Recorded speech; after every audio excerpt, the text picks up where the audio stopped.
Alright, happy anniversary sa katanong ko. Happy anniversary! Yung 21 years po, napakasaya po niya. No? Kahit pinipili na tao, ikaw malungkot. Pero napakasaya po niya, 21 years siya. At, malaya ka mo. Di mo birin 21 years na kabutihan ang Panginoon. Nakapangalan ng Diyos. Ito po, ano na to, biggest stream ito ay wakot sa Panginoon. So, hindi ako tatagal, kakain na tayo. Hallelujah. Praise the Lord. So, kain mo, napaka-pugi, happy Pasko. Speaker ko kayo ay nililok sa Bataan. Isa po sa overseer na CSP sa Bataan. At talaga napakandala ng bilis sa Bataan po eh. Talaga. At sa Visayas, meron pa rin sa, sa probinsya. At kami pong mag-asawa ay talagang kasama dito sa aming kamanino kami na tinitingnan namin sila palagi. Kaya rin kami napapatuloy sa ministry kasi ito tutulak sa amin. Pagpatuloy talaga palalakas eh. Talagang pag-uusay. At nagpupuri po kaming patuloy sa amin. Ako magtatagal, katawan mo po Ate Pastor, Pastor Pinang Roel. Let's stand. Hallelujah.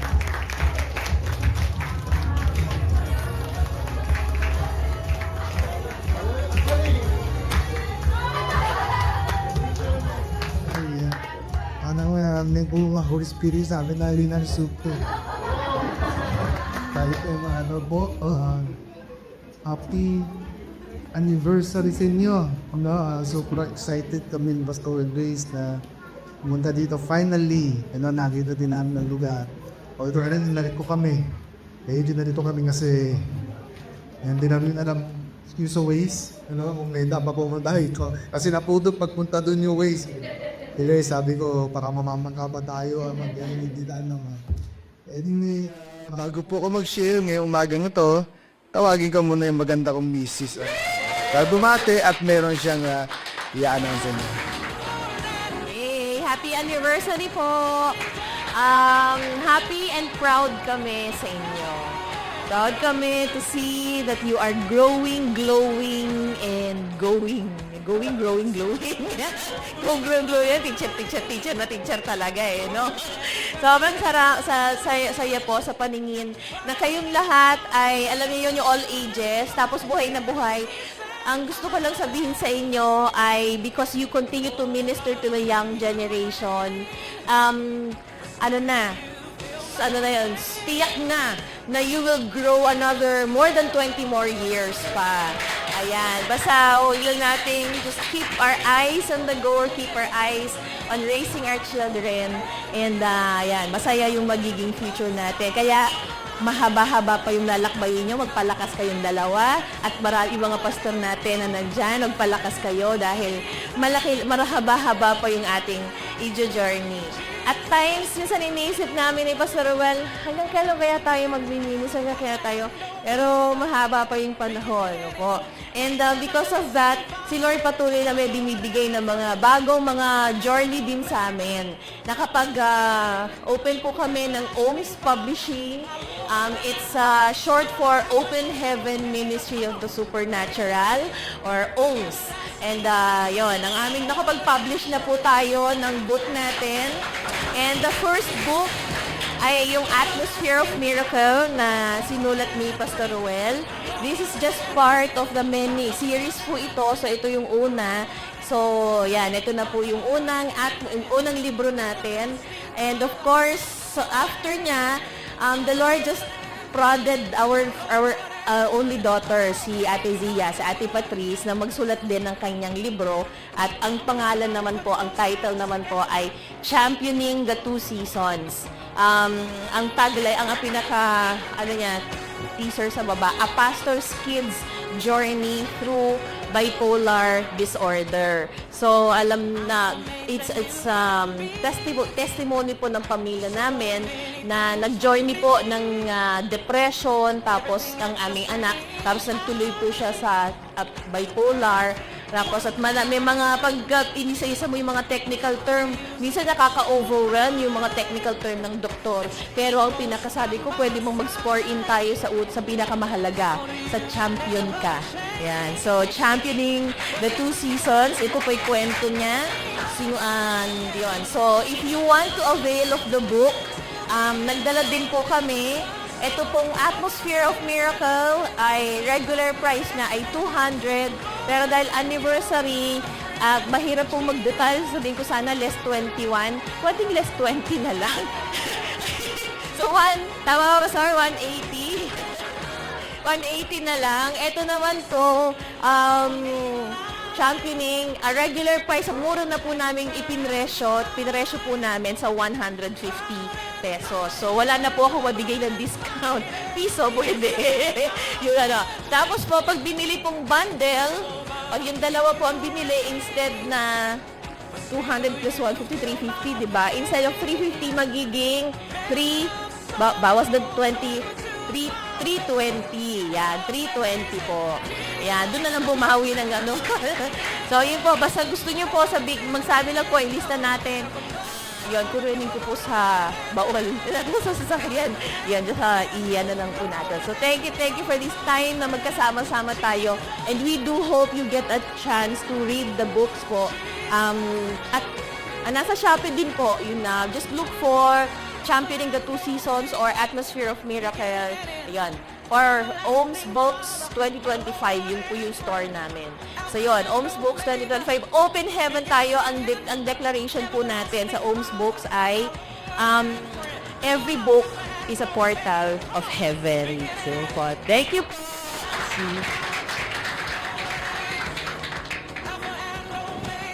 Bigyan na natin kay Pastor Mike. Para mabasa. OLD. Pinahirate mo kaagad. Hallelujah. Masaya lang dito, I just can feel yung kindred spirit. Para akong at home talaga. This is home. And naalala ko, parang second time ko pa lang yata itong polo ko na to sa 25th anniversary namin. Tapos saka ngayon, tapos nahuli nyo pa. Hey, muli, happy anniversary po sa inyo. Gaya ng sinabi ni Pastor Reyes, nasa likod po kami, nag-cheer, and maraming kinukwento, of course, si Pastor Mike at si Pastor Amean. And we are overwhelmed doon sa kaputihan ng Diyos. Pag pinag-usapan kasi natin yung faithfulness ni God, naka-fixed yun eh. I mean, yun ang pinaka-firm talaga sa na po pwede nating isipin. And tayo, we only respond, yung response lang natin ay sa goodness ni God. Yung mga book pong iyan ay mga testimonies of God's goodness. Actually, yung Atmosphere of Miracle, one thing good about that, ay puro word. When about pages niyan ay ang daming mga verses, plus yung mga testimonies na may kalakip na testimonies, bawat declaration. Imagine 40 declarations, pagkatapos mayroong word, pagkatapos mayroong testimony. Kasi di ba sa Revelations 21, we overcome the enemy by the power of the blood of Jesus and the word of our testimonies. So, mahalaga po yung mga testimony, and hindi iyan mauubos kasi tapat talaga si Lord, and lagi siyang nagre-renew, laging fresh yung goodness niya. And so as we celebrate our 21st anniversary, we look for more, we look forward for more of His goodness, of His faithfulness, kasi dakila siya. Yun ang kanyang covenant sa atin. Siya yun eh. Hindi siya magbabago doon. Tayo, there are times na may mga pagkakataon hindi tayo nagiging faithful. Tama po ba yun? O dito talagang mga tapat na tapat. Ako lang yung medyo sumasablay ko minsan. But God remains faithful because He's the God of faithfulness. So this morning, I will be sharing about the great I am. Kung sino ba talaga si Lord in relation with us sa lahat ng mga anak ng Diyos. Samahan niyo ako sa Exodus chapter 3 verses 12 to 15. Ito po yung ating pagbubulay-bulayan sa umagang ito. And God said, I will be with you, and this will be the sign that is I who have sent you. When you have brought the people out of Egypt, you will worship God on this mountain. Verse 13. Moses said to God, suppose I go to the Israelites and say to them, the God of our fathers has sent me to you, and they ask me, what is your name? Then what shall I tell them? Verse 14, God said to Moses, I am who I am. This is what you are to say to the Israelites. I am has sent me to you. God also said to Moses, say to the Israelites, the Lord, the God of your fathers, the God of Abraham, the God of Isaac, and the God of Jacob has sent me to you. This is my name forever. Sabi natin, my name forever. The name you shall call me from generation to generation. Tayo sandaling yung mukot manalangit. Panginoon, salamat po dahil nandirito ka. And Lord, we declare an open heaven as we study your word. Let there be healing. Let there be breakthrough. Let there be deliverance. Lord, kumilos ka in your fresh way. Paranas mo kami, Panginoon. Paranas mo sa amin ang ipresensya like fresh manna sa umagang ito. Sa pangalan ni Jesus, Amen. Amen. Ang ganda po nitong Exodus chapter 3. Ito po yung pagkatawag kay Moses. And I do believe lahat po tayo tinawag ni Lord. Tama ba yan? Ang ganda ng testimony kanina, Iba't iba yung kaparaanan Kaya walang one size fits all Ang ganda Nagre-relate siya sa atin individually in a way na alam niya makakapture niya yung hearts natin. Siguro ako, iba yung karanasan ko sa karanasan ni Pastor Mike, sa karanasan ninyo. But then again, isa lang po ang katotohanan doon na si Lord nag-reach out sa atin. Nagpakilala sa atin, nagpakahayag-hayag in a very manner na kung saan makaka-relate tayo. Kasi we have a relational God. Hindi distant God. Actually, ako, lumaki na ako sa church. We group, kami dalawa ni Pastora Grace, pareho ang church na pinanggalingan namin. Kita lang kami noon ng youth camp, nagkaisnabang pa kami one time. Third generation Protestant ako, siya naman fourth generation. So yung mga founder namin, mga ninuno namin, yung founder na Methodist dito sa Pilipinas. But as we are growing up, we grew up not knowing na si God ay isang Diyos na nag-relate siya personally. Alam niyo yung sapat na makarinig ka ng preaching, tapos you study the word, tapos yung mga paalala, tapos yung mga panalangin ng pasasalamat, and yet, hindi mo nararanasan talaga kung ano ba si Lord sa buhay mo, sino ba si Lord sa buhay mo. So, dito sa ating binasa, kitang-kita kung ano ang relasyon ni God kay Moses na ang kanya original plan ay ipasa from generations to generation na hindi siya nagbabago. And dito po sa ating teksto, I have 3 things to share with you. 3 things lang. Baka pagka 7 to 8 ito, abutin tayo ng 22nd anniversary ninyo. So, yan. 3 things. Number 1, when we talk about the great I am, sinasabi niya, the I am who does not change. God is the I am who does not change. He is unchangeable God. Hindi siya nagbabago. In Hebrews chapter 13, verse 8, Jesus Christ is the same yesterday and forever. Dito sumasablay yung iba.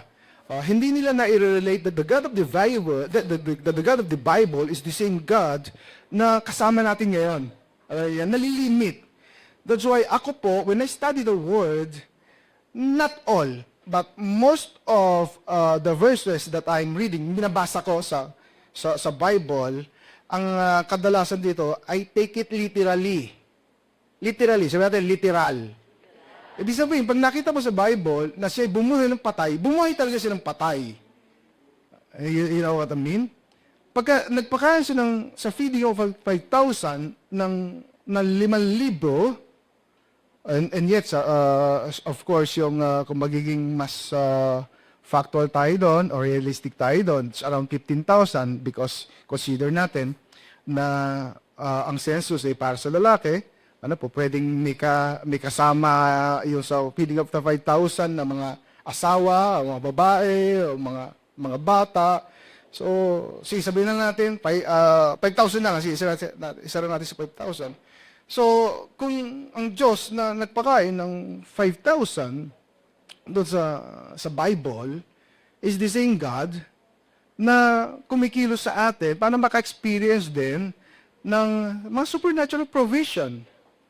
Yung God na nagsabi kay Peter na pumunta ka doon sa ilog at pagkatapos meron kang isda na makukuha tapos makakakuha ng coin sa bibig is the same God na wino-worship natin ngayon. That's why we experience money miracle na nagigets ninyo. Some churches, ang naging problema sa ibang mga paniniwala, hindi na siguro ko mag-identify kung anong mga doktrina ito. Sa kanila, mga miracle ay nagsis na. So with their faith, be unto you according to your faith, you could not have what you speak against, ayaw mo, huwag mo.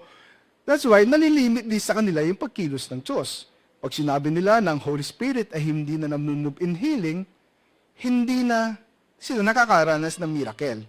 So that's why it is so important that as we study the Word, we take it na yung same God, same Jesus na nandoon sa New Testament, and even the same God, Yahweh, in the Old Testament, is the same God that is moving in us and through us. Amen po ba? Kaya bigla na lang bumabangon yung nanay kanina, nagpatotoo, na para bang, alam niyo, bigla na lang bumangon. Actually, there are experiences na talagang mga sinusukuan na siguro isa sa palagi karanasan ko ay yung mga tinaningan na. Alam niyo yung may mga pagkakataon, may specific na instance na minsan tinawag ako. Siguro parang inisip nila para tayo sa mga pare na pagka mamamatay ka, nababasbasan ka. Holy water, sige, para diretso ka sa langit. Di ba, gano'n. Tapos, kung isusubig komunyon, alam niyo bang, so, tinawag ako, lola niya kasi, at that time, naghihingalo pa lang. So, naghihingalo. So, tinawag ako, Pastor, basbasan niyo po si Lola, pinapatawag po kayo nung bali nanay nung naghihingalo. So babasbasan ka ro. Cut the long story short, tanggap na. But I have in mind that ang ministry ko ay healing at that time at hindi ministry ng comfort. Alam niyo ba, tanggapin na po natin, total langit naman ang pupunta. Di ba na yung mga ibang, sige po, oo, praise the Lord, kampo yan, sigurado sa langit na yan. But at the time, ministry na healing, of course, hindi ko susukuhan hanggat may hinanga, nasa isip ko hanggat may hininga. So, pagdating doon, ready na ako pag mag-ministry.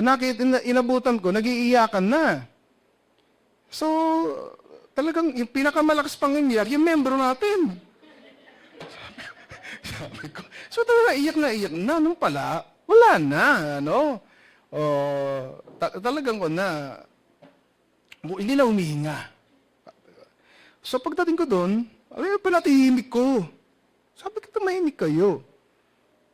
Tignan mo na kayo sa pag-iyak. Ang hindi nila lang, maiiyak na ako, pagkabisip sa pag-iyak. Pa doon napasok ko. yung mga kumuta ka doon, lakas-lakasan na ng loob. Basta nararanasan niya ba? Yung lakas-lakasan na ng loob, O yung para bang biglang papasok kayo, bilang di mo na siya, ano ba diba? Parang may mga gato, ano. So, kami naman po, medyo kinakabahan din, or sobrang kinakabahan sa mga sitwasyon na gano'n. But I'm hearing the word clearly na you declare life, you speak life. So, ang ginawa ko ay nag-speak life, tapos declare the breath of life, tapos bugahan mo, hiling-hilingahan mo yung sa may leading ang Holy Spirit. Nagulat kami nung pag-speak ng life at yung breath of life ay diniklara, biglang naduhay. So, pagbuhay na ganon, alam niyo ba yung pati nagpipray, naglulat? Meron nyo, what? So, actually, that was the first time na merong na-revive sa ministry and may mga dalawa o tatlo pa sumunod na mga ganong mga instance. Anyway, doon ko nakita na the same God in the Bible na bumuhay ng patay, the same God in the Bible na bumubuhay din ng patay. Although, hindi sa ng pagkakataong ganon. Kasi, Pastora Grace, merong instance na nag-worship kami, tapos may nag-message sa kanya. Dati mo bang estudyante yun? Sa school. Oo.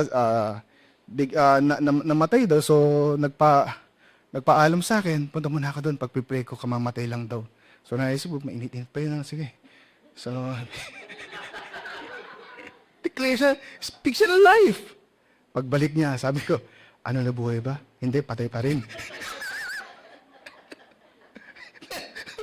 Ano nawala sa'yo?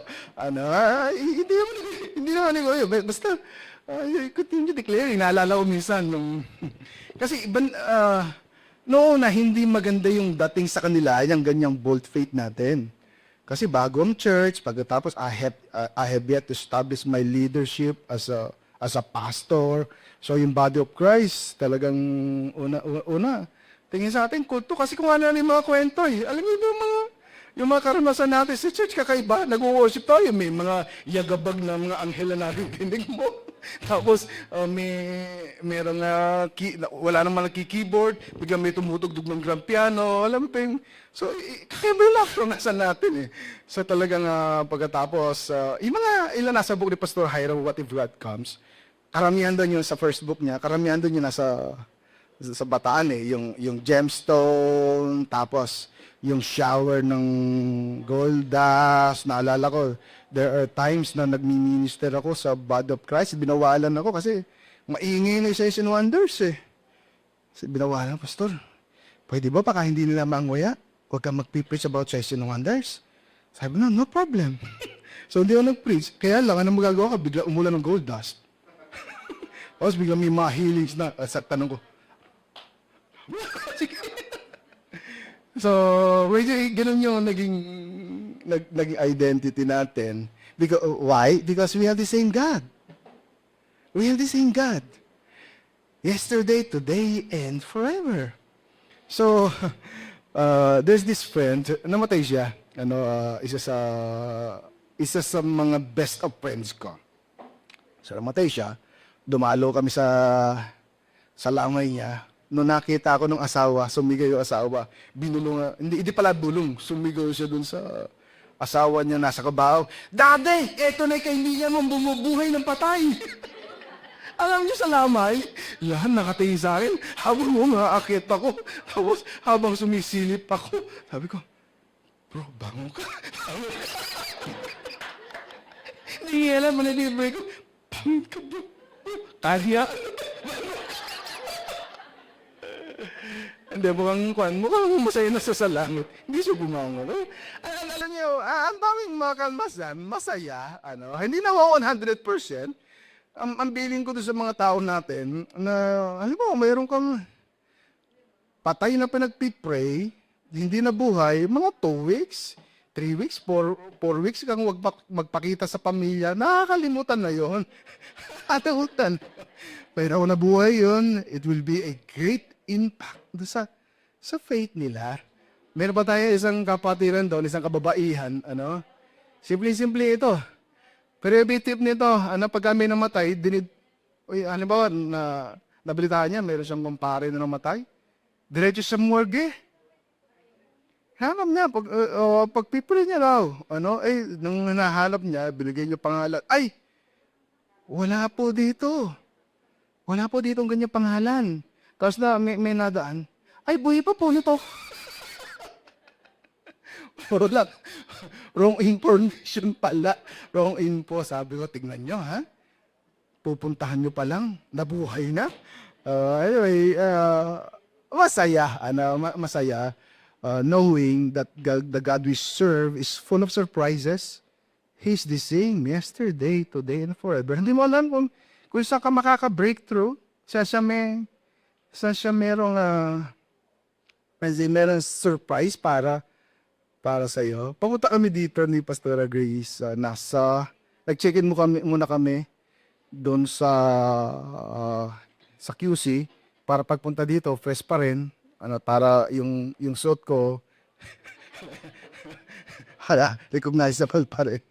So, may nag-message on our way doon sa hotel. Pakikipag-meet up lang daw. Tapos akala namin, pagkaganon kasi, hindi ko alam, ganyan ka rin, Pastor, na ano kayo problema nito, ano kaya, may tumatago sa isip, ano kaya yung confide. Pero pagdating doon, nagbigay ng 100,000 para sa CSB Balanga daw. Buti na malinaw sa CSB Balanga, hindi sa CSB Binangonan. so, ako na-check 100,000. Sabi ko, wow, coming from nowhere. Kasi He's faithful. He's faithful.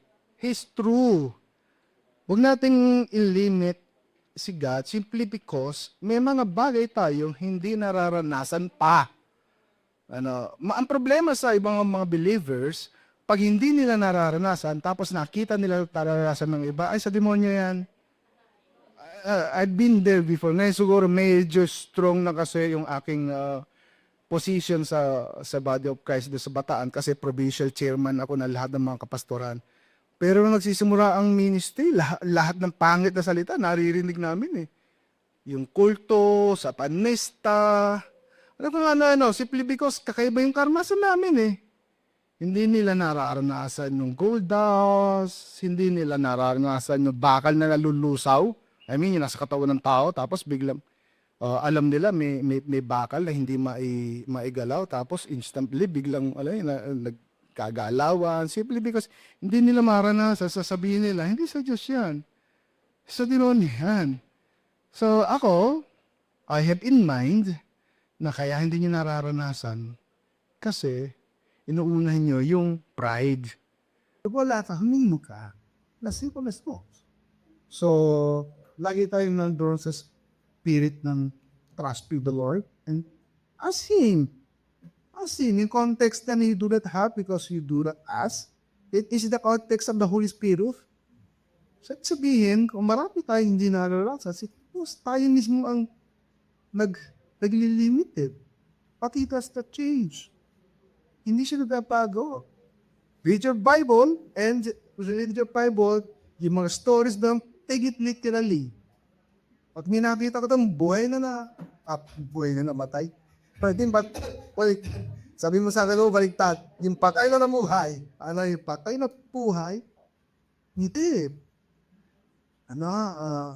Actually, dumating ako sa punto na hindi nga ako nahiyak sumubok eh. Kung meron ka nakita sa daan na yung pag-pray, ito hindi nga ako hindi 100%. Minsan may nakakatawa nangyari sa akin eh. Kasi Starbucks sabi ko sa Odongo ko, tapos may nakita ako kata. Ako wheelchair. Sure. Tapos sabi ko, can I pray for you? Yes, sure. Okay, obvious po na, hindi ka makatayo. No. I'm just tired. It is to do with your, senior citizen. Okay. So I have to bless you. Okay, bless you.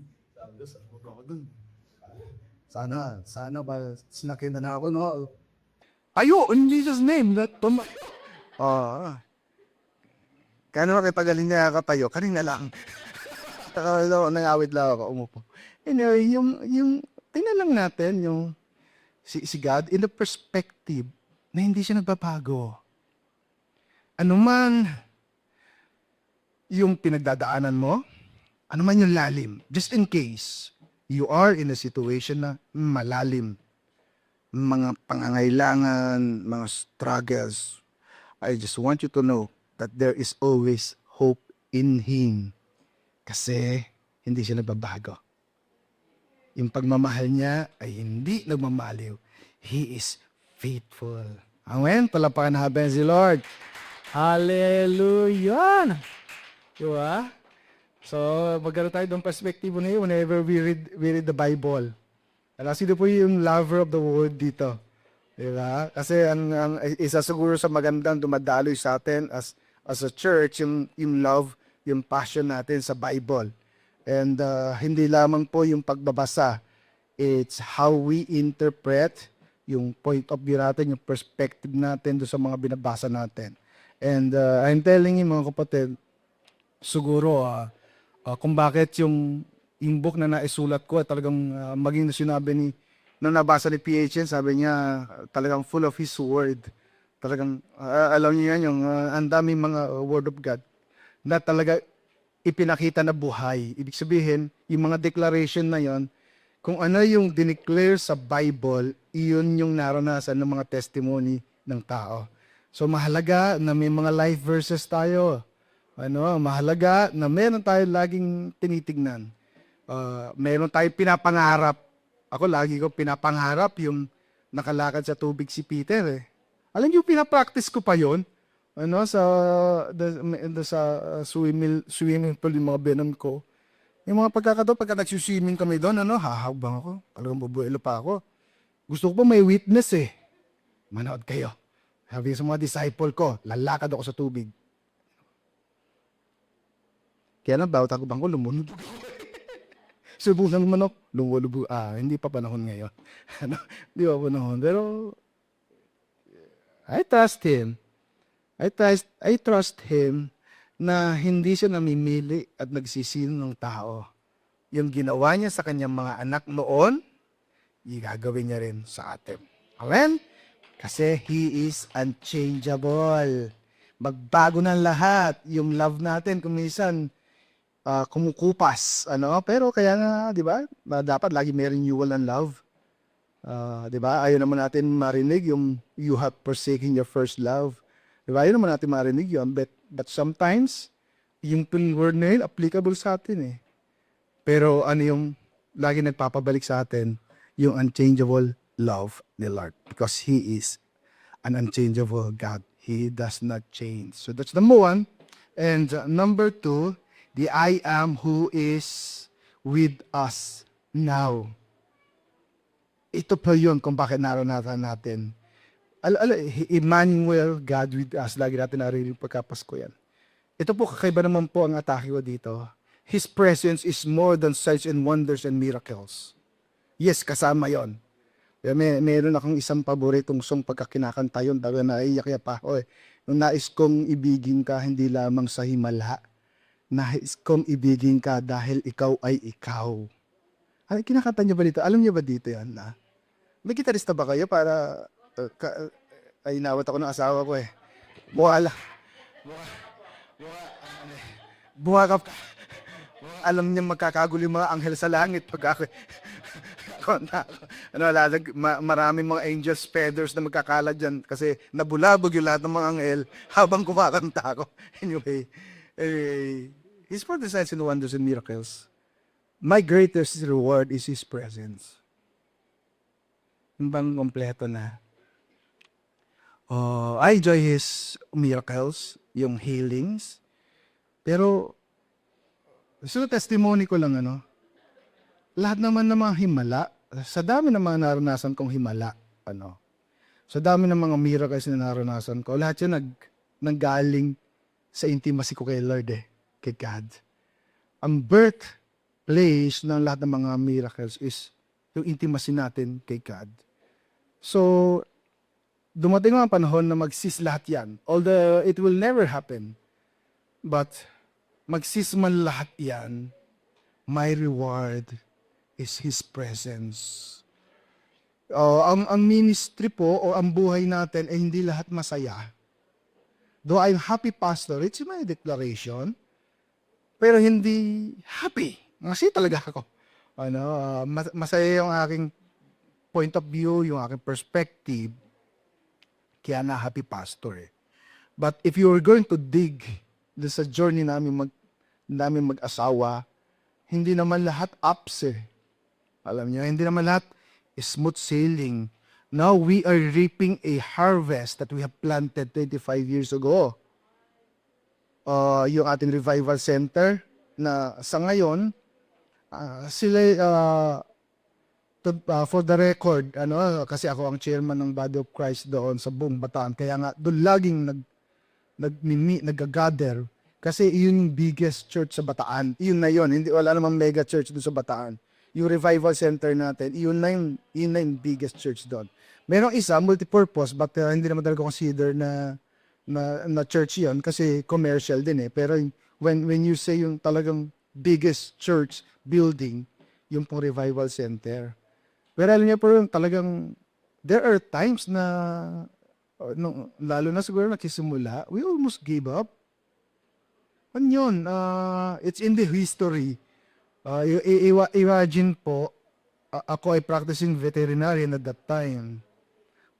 Ako po ay nagki-clinic pagkatapos kumisa sumasideline sa pag-aartista. Alam mo, good hit. Yung isa lang ang totoo. Yung isa lang. Isa lang yung totoo, yung sumasideline sa pag-aartista. So, biglang tinawag ni Lord. Alam niya naman, nagki-clinic ako.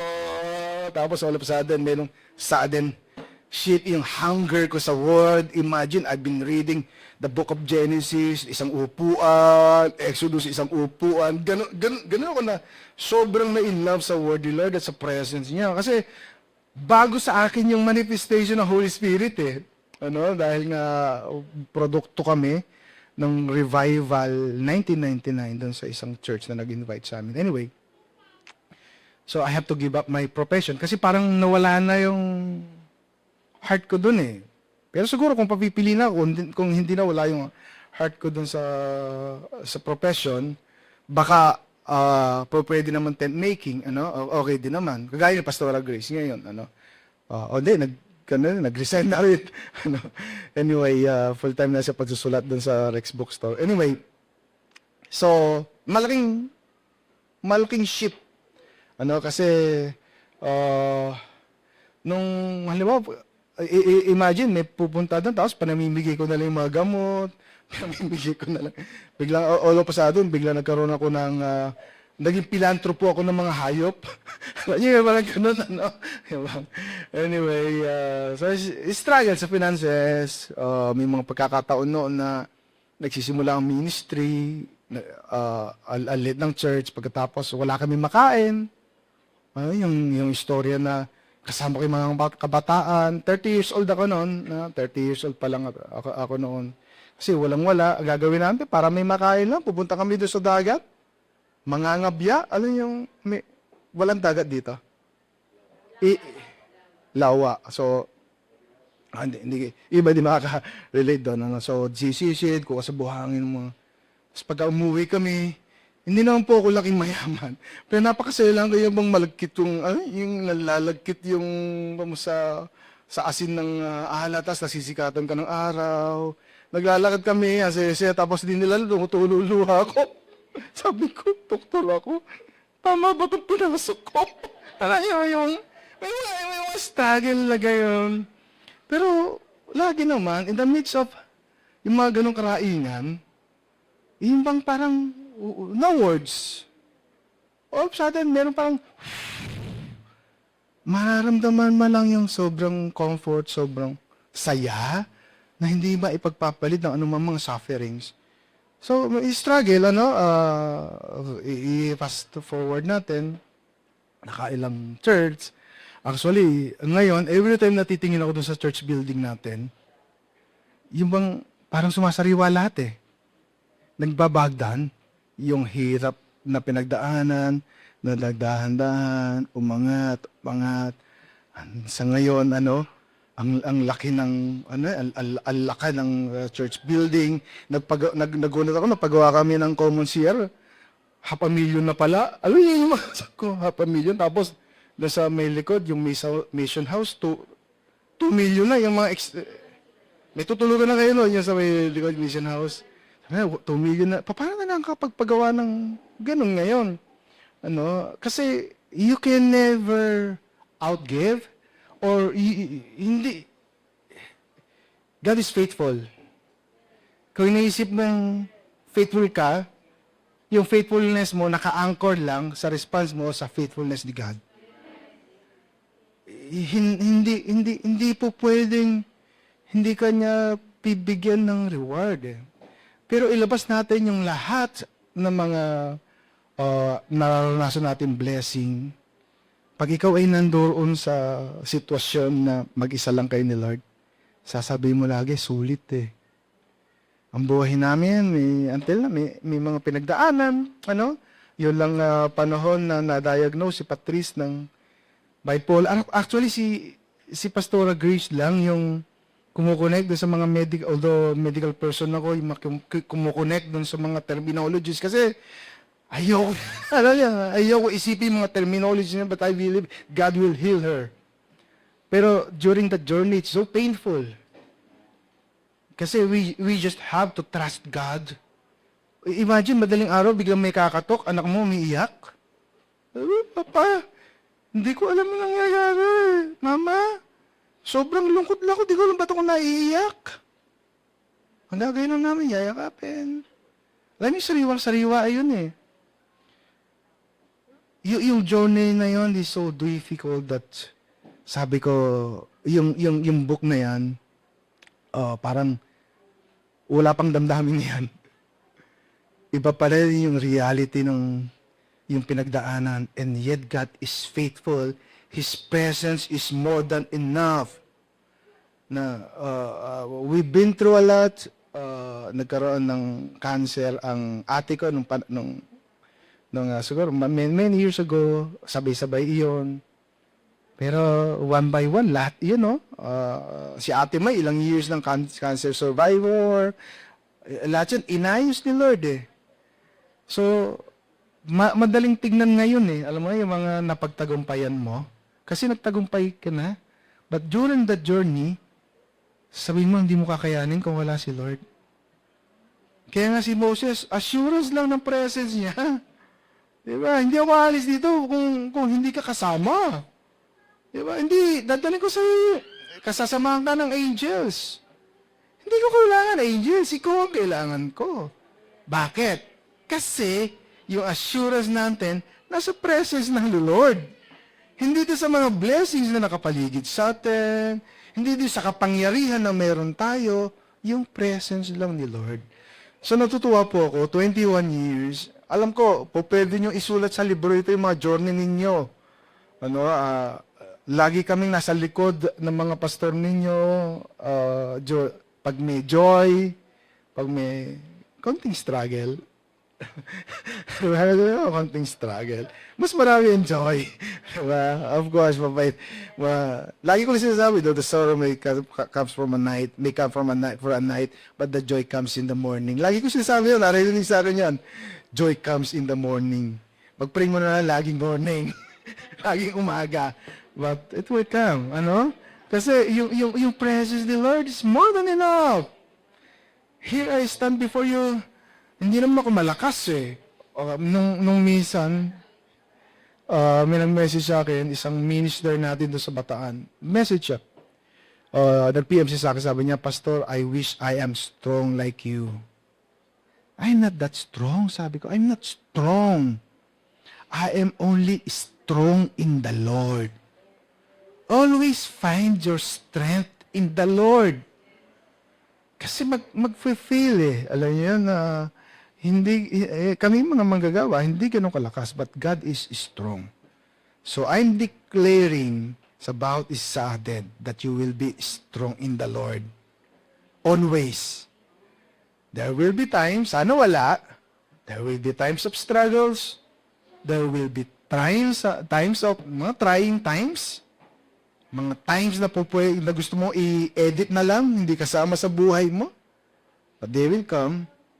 But always remember, you are strong in the Lord. We need His presence. And that is more than enough. Sabi mo sa katabi mo, you are strong in the Lord. Turo mo yung sarili mo.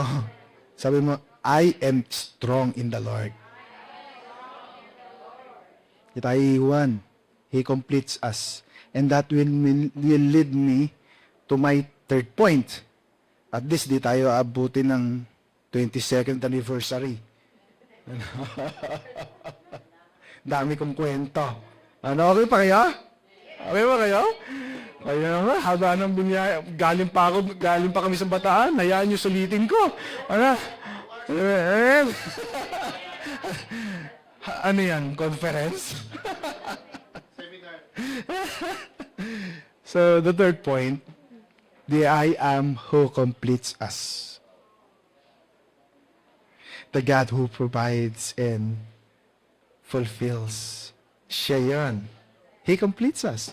Kaya nga kailangan natin siya. Nakita niyo yung layering. Sinumulan natin sa signs and wonders. Tapos sinundan natin sa kahalagahan ng presensya niya. Bakit? Kasi yung kakumpletuhan natin, yung kaubuan natin ay nanduro lamang sa presensya niya.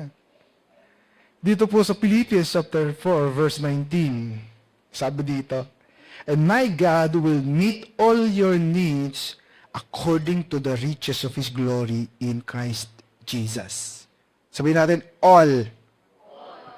May isa pa, all. Pag sinabi bang all, lahat yan? O may kulang? And my God will supply some of your needs.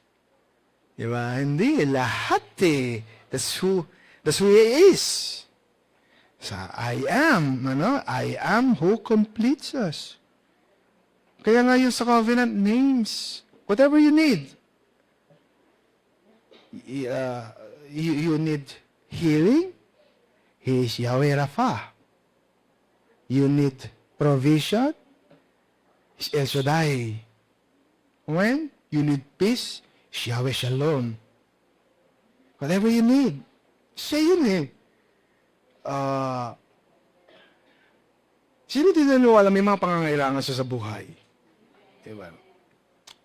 One thing I learned about the character of God, hindi siya namibitin, hindi siya bitin. Just imagine, and God created the heaven and the earth, at pagkatapos, let there be light. Diba? Papaano kung light lang? Puro araw lang. Walang gabi. Kulang ba? Kulang? Di ba? Pag natutulog, kaya blackout yung kurtina eh. Ano? Kasi gusto pa pagpahinga tayo, so kulang. Paano kung walang stars? Di ba? Paano kung meron siyang karakter na hindi niya kinukumpleto. Philippians 1:6, being confident of this, that He who began a good work in you will carry it on to completion until the day of Christ Jesus. Sabi mo sa tabi mo, complete. Pag nagpipray ako, lagi ko tinatanong, kumusta po kayo? Ano na po yung nararamdaman ninyo? Ano po bang kakaiba? Pag sinabing, wala pa po, tala pa, pray po tayo. Okay, kumusta na po kayo ngayon? Pag sinabi niya, Pastor, meron po mga 10%, ay praise God. Panhawaan ko na to. May sinimulan si Lord. Kukumpletuhan niya. Hindi ko tatantanan yon. Talo ko pa si Mike Enriquez. Hindi ko tatantanan yon. Although kami sige, tuloy na sa bahay, pagpa-pray niyo, pagkapasyadong matagal. Pero hindi ko tatantanan yun, tatantanan niya, until such time, establish ko sa kanya, na yung kumpleto ng healing, igubuhos ni Lord sa buhay niya. Just like to every one of us, for every one of us, pagka mayroon pa tayong pangangailangan, panghawakan natin, na siya ang kakumpletuhan. Kasi it is His covenant. Dito sa church, ano pang kulang natin? Although ayaw ko mag-focus dun sa wala, bibigyan ko lang kayo ng leeway ngayon para sa gano'n makita natin na He will provide. Yeah, na. Oh, third floor. So, lalaktawan natin second floor. Dalawang floor na ito. So, ito... Natamot ka, no? Sa second floor na to. Third floor. Okay, sige. Akala ko, first floor. Tapos may nakahang, wow, tindi. Architect ka ba? Sino may architect dito? Engineer. Pwede na rin, Baka may makabody-body ka. Makapag-design kayo na first floor, pagkatapos nakalutang yung third floor. Di ba? Ibang klase yun, First floor, triple ka agad. Tapos yung hagdan niya, invisible. Joke lang. Joke lang. Hirap sumagot. Hallelujah. Hallelujah. Di ba? Sino niniwala? Kayang gawing third floor ni Lord ito. Di ba? Alam niyo, we're praying this revival center. It's like next to impossible. Kasi una nabili kami ng lupa. Nakipag-usap kami sa may-ari ng lupa. At that time, mura pa 4,500 per square meters pa lang. So around 900 square meters yon. Medyo mura-mura pa. Pero ngayon, nasa 30,000 per square meter na gusto ko na ibenta, tapos dilipat kami rito, mura-mura yun. Laki na, amside na tayo. Tatabi namin kayo.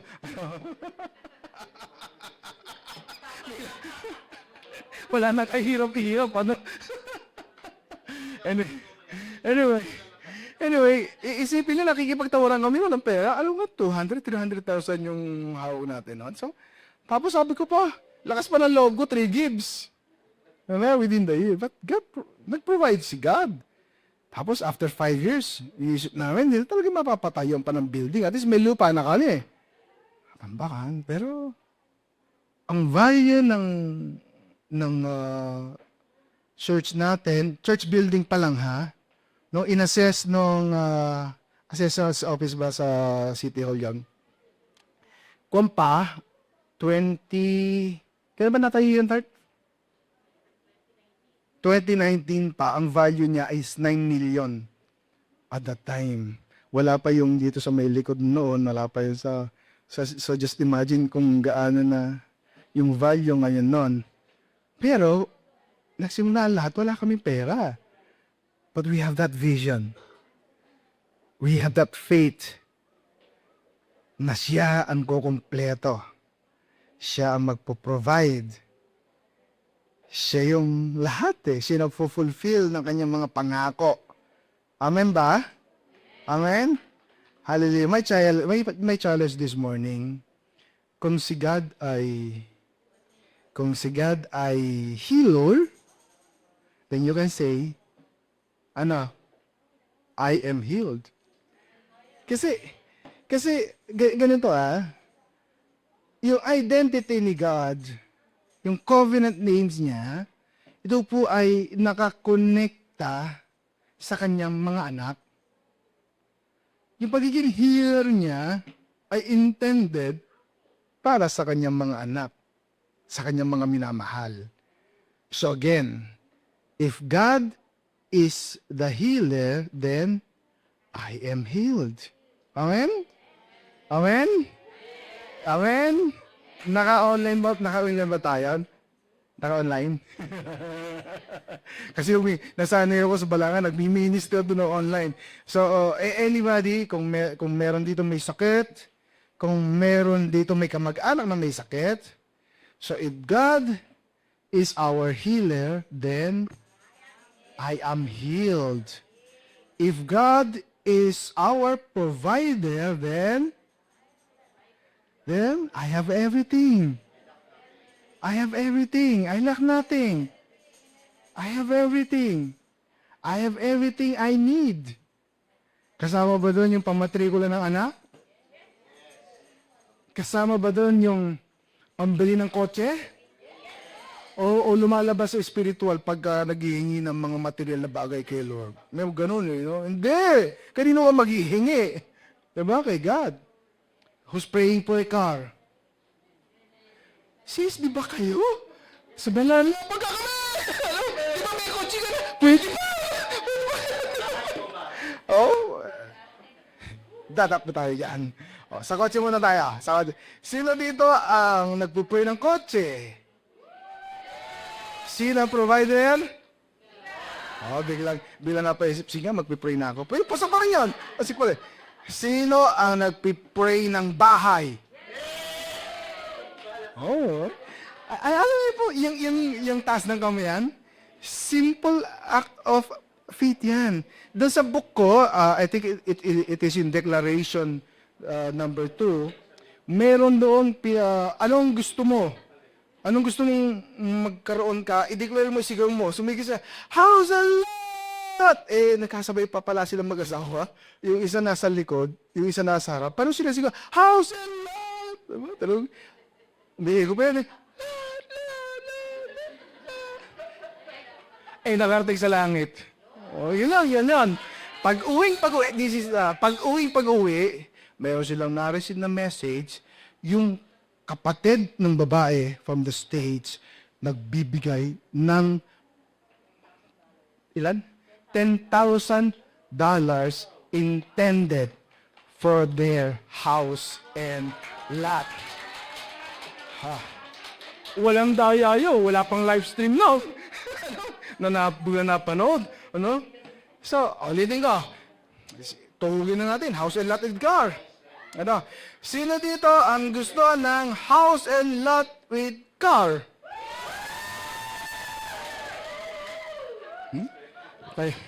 Kayo naman, kailangan ko maraming kumbisihan para sumigaw kayo. Ayun lang ang gusto kong mangyari. Maniwala kayo.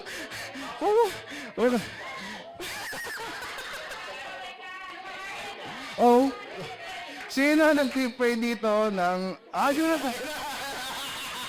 Sino ang nag-pray dito ng breakthrough sa finances? Yung testimony niyo, ha? Hihingin ko doon sa susunod kong book.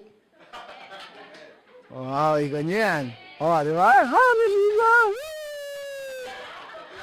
Teka, naubusan ako ng pinag-pray. Ano ba ba? Sino dito yung wala pang asawa na gusto na mag-asawa?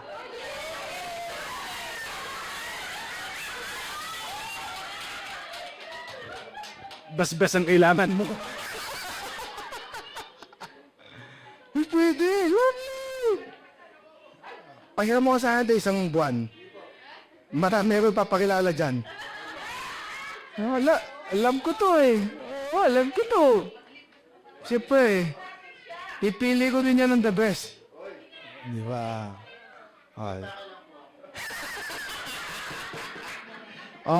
Di ba? God provides. Ano? Si dito kung minsan niyang para bang gusto niya, mayroon lagi siyang kasama. Yung bang... Teka. Di ba may mga drama, yung parang, nasaan kayo nung kailangan ko kayo? Okay, iba. Parang bakit lagi ako nag-iisa? Iniman ako ng mundo. Diba? We have to understand that He is Yahweh Shammah. Yahweh Shammah. Para pwede sabihin natin gano'n, lagi natin kasama. Is God with us. He will never leave us nor forsake us. So we can go on and on and on and on with these declarations. That's my challenge for you this morning. And gusto ko kayong ipag-pray. Hallelujah. Gusto ka kayo ipag-pray? Pwede kayo tumayo. Hallelujah. Sige lang. If you want to be prayed for, just come. Hindi ko alam yung mga sitwasyon. But I am here para sabihin sa inyo, the battle is not yours.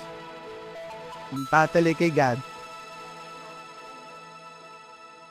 Nothing is possible in Him.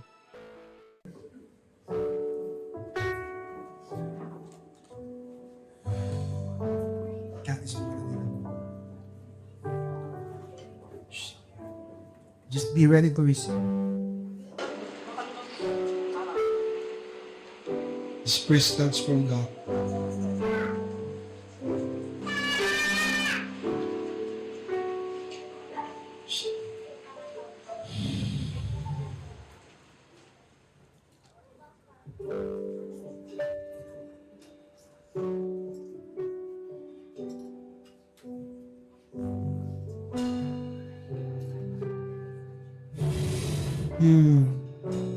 This is morning. Your eyes, your things.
Pero may sakit sa kidney, pinapagaling ni Lord.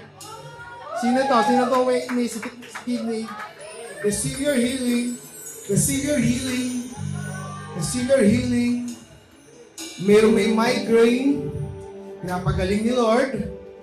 May problema sa puso, pinapagaling. Just receive yours. Whatever He reveals, He heals. Just take this. Hindi ibig sabihin na pagka hindi na-identify, hindi pinagaling ni Lord, but kino-comfort ko lang, but the Lord is in His Spirit, nire-reveal, because He is healing it right now. Meron may problema, I think it's myoma. Hindi pinapagaling ni Lord. Receive yours. Receive yours. Kira babasik, kira babasik. More, Lord, more, more, more. Oh. Pwede hindi ka na magtaas ng kamay, but there is this one person bound ka sa utang. If I may say, malaking pagkakautang, the Lord provide. Hindi mo alam saan bumuli dito. Layo ang job to eh. Ano? Hindi na mahalaga kung sa kaluwa ng Diyos, sa kalawang kamay, o sa halong kamay ng Diyos. Pati He promised right now, matayan ng ano mo. His service is abundance. Oh, Rabase, Rabase. Pastor Mike, I'm seeing souls.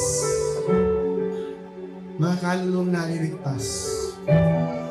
Church, expand your capacity to receive. Hindi ko pinipilasan na church ko. Henda. Lamig-lamig. But this place is too small. Consider it multi-cultural service. Consider it. I'm seeing people pumapasok sa church. The Lord is saying, marami kayong itinanim. Marami kayong itinanim. And at times, sabi niya, hindi, marami pang hindi tumutubo or kailan ba tumutubo? Kailan aani ito? He's faithful. I may add to your team, this is the year of God's harvest.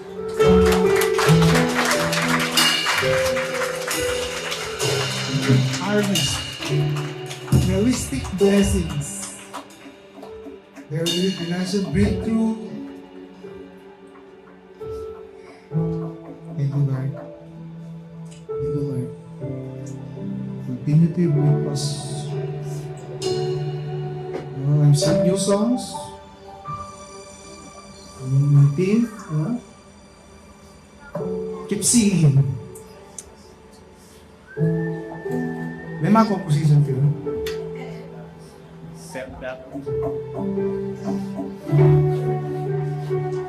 Songs about the kingdom. Parang yun yung kung bakit kuminsan parang gusto ko yung mga Tagalog. Yung mga Tagalog. Pero we have to admit sa mga Tagalog parang limited yung songs ng kingdom. Not yung forceful advancement ng kingdom. We need to dwell on that. We need to go for it. Kasi whatever we declare, yung nararanasan natin, may use of we declare. Gifted kayo, mana-mana kayo. Let's go. Mga bahay niyo sa akin. Seriously, one naman lang kayo, Pastor Please. Kung pwede lang, kapit-bahay na lang kami. And we're praying for you. Yung victory ninyo, victory din namin. Yung joy ninyo, joy namin. Nalungkot kayo, basta hindi naman yun. Masaya pa rin kami. Siyempre, kailangan kami gihawaan at kasayahan. Love you. God bless you. Pwede naman. Pwede na lang tayo mong araw. Sino din na yung pagkandong ni Precious? Parang kumpleto na. Ano mo okay? Kanina na tayo pala eh. Nililit yung Oscar kasi pinatayo eh. But what can we do? It's the boss. Okay, one last. Who wants the fresh mind? So, ito mo sinasabi, ganun nakatindi yung anointing ko, o yung makaranasan ko. Pero, kung nandito ka, Gusto ko yung maamnasan, yung mga naranasan ni Pastor Noel. Specifically yung bumuhay ng patay. Yun ang breakthrough. Mga money miracles. Kailangan natin yun eh. You know? Yung healing. Kung sino yung gusto nun, taas lang yung kamay. Sige, taas na lang kamay. Bibilang ako ng tatlo, you receive it. Hindi ka nagkakamali dito. Sabi nila, at basta pag pinapabilang ng tatlo, ngayon inutusan mo may Holy Spirit hindi. I just want you to be ready. Kasi pagdating ng tatlo, yun yung luhos. Okay? You receive the fresh anointing of the Holy Spirit on the other three. Go out. Get ready. 2, 3.